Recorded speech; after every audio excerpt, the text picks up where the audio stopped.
Welcome back, ladies and gentlemen, to the channel. My name is Sky, and today we're going to be talking about the musket and rapier in Outpost Rush. I'm going to tell you why we can be an absolute wrecking ball for the enemy team and how we can single-handedly change the game drastically.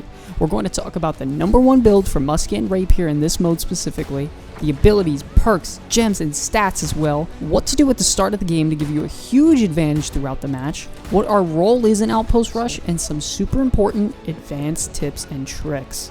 So without further ado, let's jump right into it.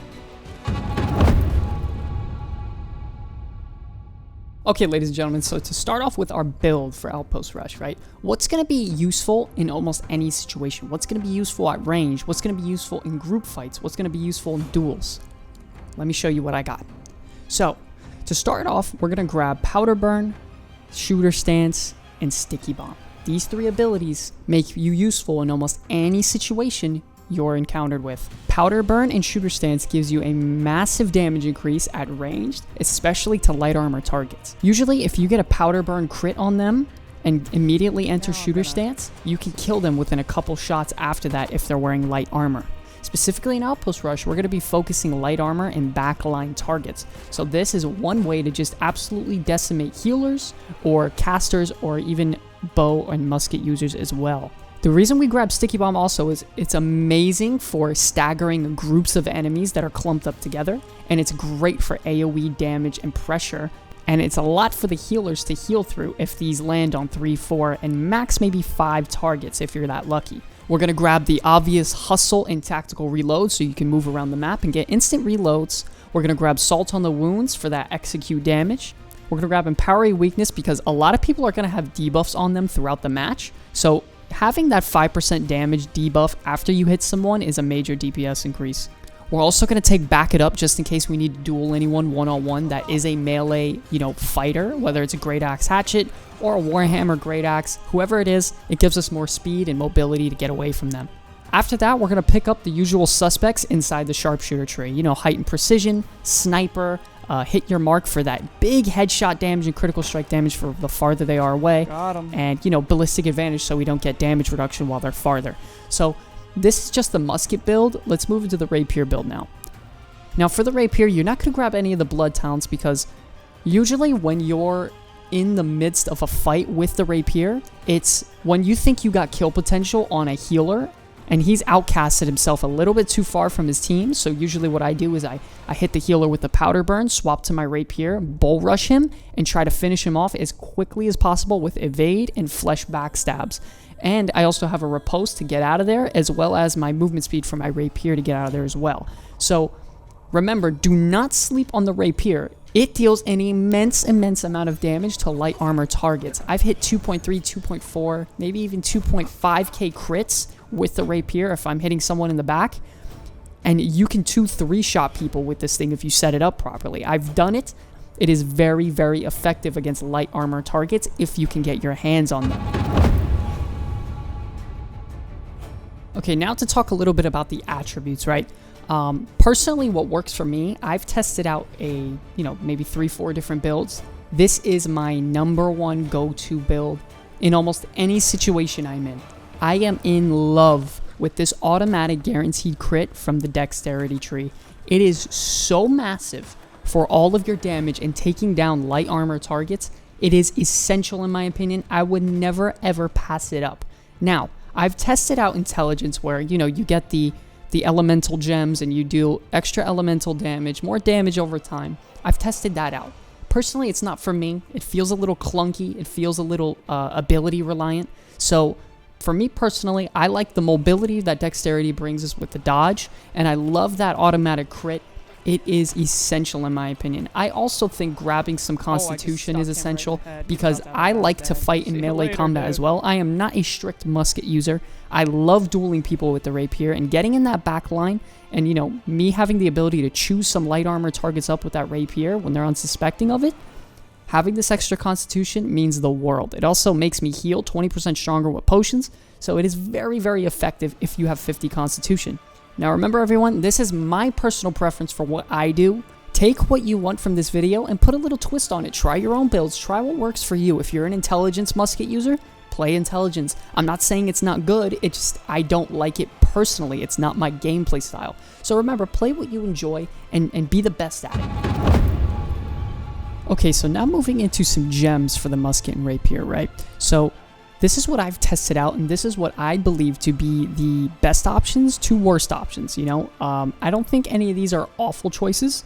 I just think that some are a little bit tuned better than the other. So let's start off with the musket. Now, for the top tier for the musket, in my personal opinion, is the Onyx. The Onyx, what it allows you to do is to deal more damage to enemies with full health. Now, what this allows you to do is to completely catch someone off guard, and due to the automatic crit from the Dexterity 300 point tree, you get an automatic crit that is 30% additional damage, not including whatever shot you have loaded in, onto the target. So you can take a light armor target from 100% health to about 60% health with the proper shot loaded in. And that is just one shot. That's not after, you know, after you shoot them, you immediately go into a roll shooter stance, and then you have 5 shots to finish that person off. So Onyx, in my opinion, is the best choice right now for how everything's tuned. You know, there's also Cut Pristine Emeralds, where, you know, it's really, really good for executing targets with less than 30% health. You know, if you're going to play that musket user that sits in the back and just waits for someone to get low, and then, you know, you're the executioner, so be it. Personally, I like taking people from 100 to 0, you know, not worrying if they're low or not, and just taking them out myself. For the last couple options, we have the Diamond and the Opal. Now, the Diamond is good because you're not really going to be focused at all. You know, with that musket out, you're going to be either super far away or directly on, you know, the side of the enemy. So you're not really going to be getting focused. So you could potentially get some good value out of it. But in my opinion, it's a little too risky for me. Even if I'm at 99% HP, I don't get that plus 15% damage bonus. It's a little too risky for me, in my opinion. So I'm personally passing on that one. If you guys are, you know, good at dodging abilities and staying out of sight, then I would recommend it. But if not, then go with the Onyx or Emerald. The Opal's an iffy one too, because 15% damage while your stamina's not full, that requires you to be constantly rolling. That's really good and effective if you're fighting other ranged casters or, you know, musket/bow users. But overall, I prefer the Onyx or Emerald. Now, moving on to the Rapier, I think your go-to option is the Emerald. I think 9 out of 10 times is the Emerald.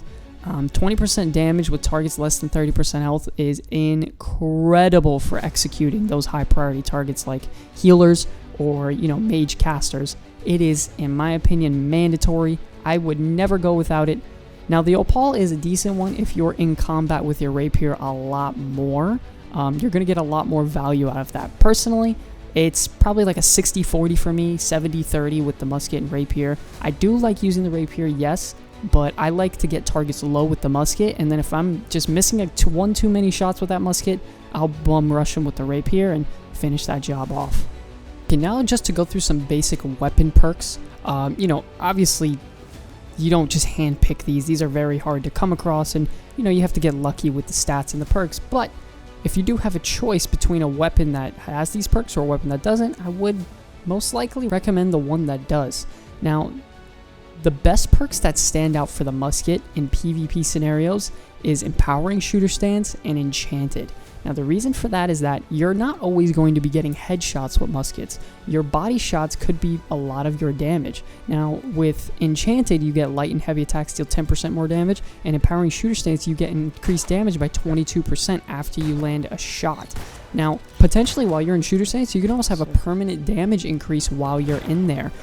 Even if you miss a couple shots, you have 3 seconds of when you actually land that shot to get a bonus percentage flat damage increase, which is a massive, massive boost to your overall damage, combined with all your other talents as well. Moving on from the best tier, we're going to move to the A tier, which would be Keenly Empowered and Keenly Jagged. Now, Keenly Jagged can be sort of situational on this because getting a critical strike with that powder burn and keenly jagged on them, they're going to bleed for a lot of damage. They're going to be taking 70% weapon damage from keenly jagged, as well as the powder burn damage if you land that critical shot. So not even including the critical strike hit from the musket itself. So pairing those together could deal some nice damage. And keenly empowered is very good for, pairing things like shooter stance and that opening crit headshot with the dexterity tree. It is very, very good for packing a punch with additional shots after that first crit. So that's something to keep in mind as well.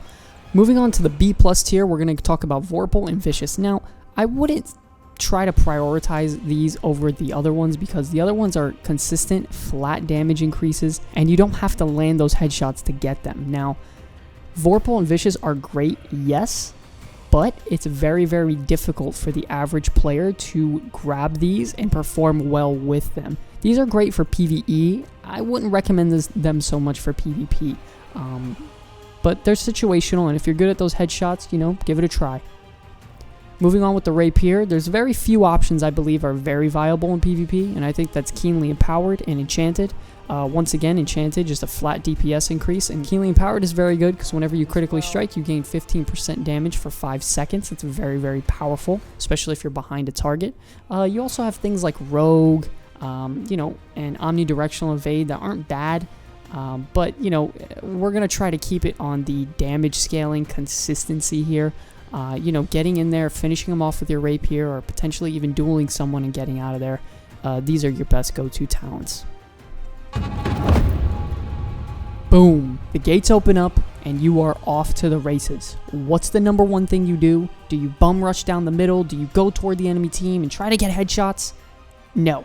No, you don't. The number one thing you should do is right off the start, you immediately turn right and you go toward the wolf camp and you go toward the mining camp. Now, the reason you do this is you're going to kill mobs there for a little bit to gather Azoth to set you up for the whole entirety of the game. A lot of players like to just bum rush down mid and, they're lacking potions, they're lacking damage buff, they're lacking all these things that, they're giving you for free in this game mode to utilize, and people aren't utilizing it. So the number one thing you got to do is right as the gates come out, you go right, you go kill these wolves, you kill a couple losts, and then you go back to one of your outposts, you go to the armory, and you get the food that increases your damage by 10%, and you stock up on a ton of health potions so you are good to go for either dueling or just surviving in general.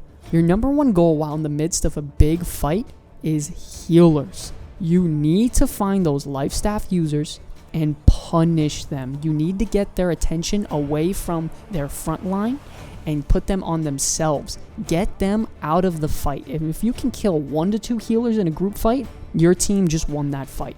Your front line should be able to push forward through their front line because they're not getting any healing, and they should be able to dominate theirs. It's all about focusing the healers and getting them out of there. Now, if there are no healers or you can't get eyes on one, take out mages. Mages and casters are the number one DPS users in the game in group scenarios. They have tons of AoE, tons of CC, tons of utility. They need to go.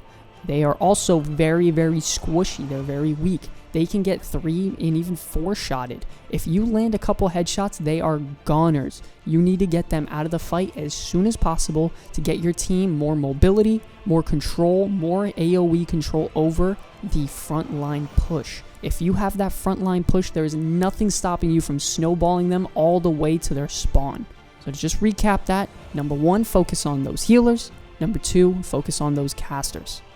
Now, just to go over some super important advanced tips and tricks that I have learned over the duration of playing this mode. Number 1 is positioning is very key. Now, as a musket and rapier user, you are an assassin. You are not some flashy caster or someone with a big giant axe making fun noises. No, no, no. You are an assassin. Your job is to assassinate and hunt certain people. You're supposed to take out priority targets and get them out of the game. You do that, you'll single-handedly win games. Now, the best way that I found to do that is get great positioning, getting high ground, getting a good side angle on them, or even behind them at times. You need to get in positions that they would not expect. Either to the side of them, maybe 50, 60 meters away, behind them even. I've seen that work very, very well.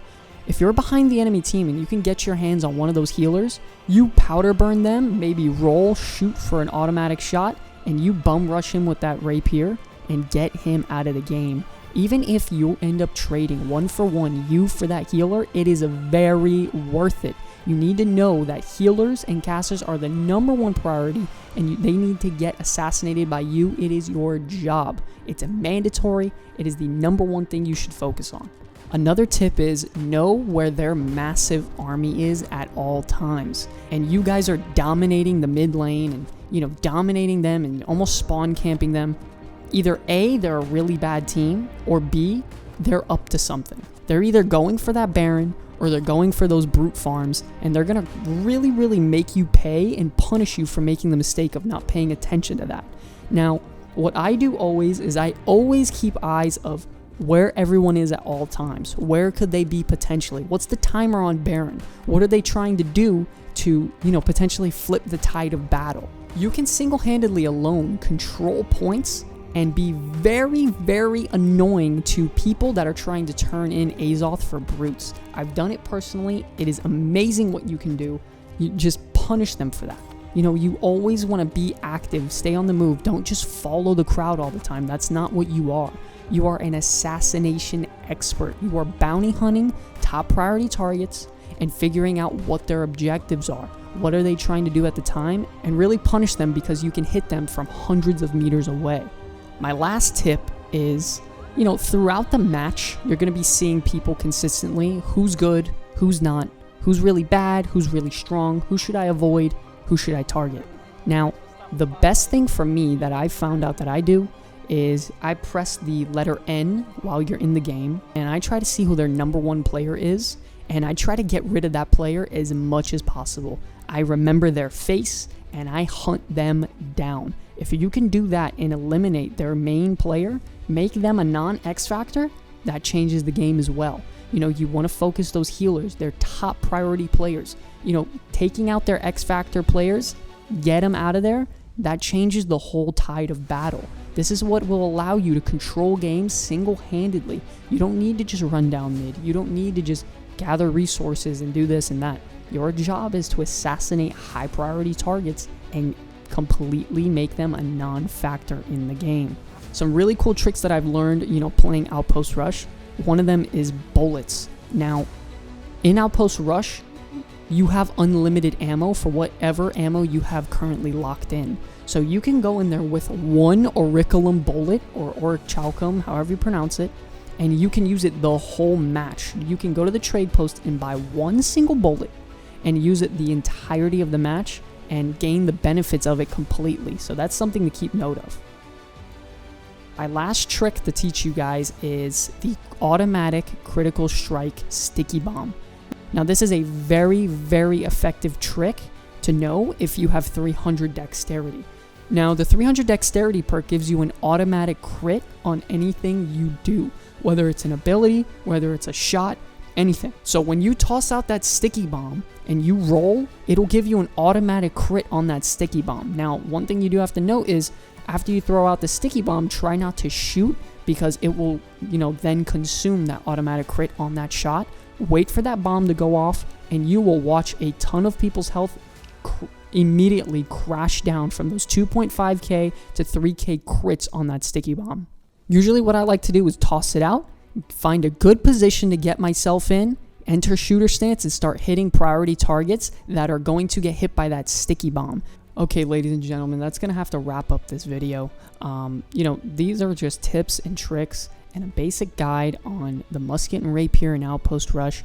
Take this and put your little twist on it. Do whatever you guys like. Send me your builds. Send me your plays. I would love to view them. Send them to the email for us in the about page. I would love to view your highlights and your plays and even talk about it with you. We're also going to be making a Discord this week. I appreciate every single one of you who subscribe and like to the channel. We absolutely love making content for you all, and we look forward to doing it more. My name is Sky from the Comeback Kids, and I'll see you all in the next one. Peace.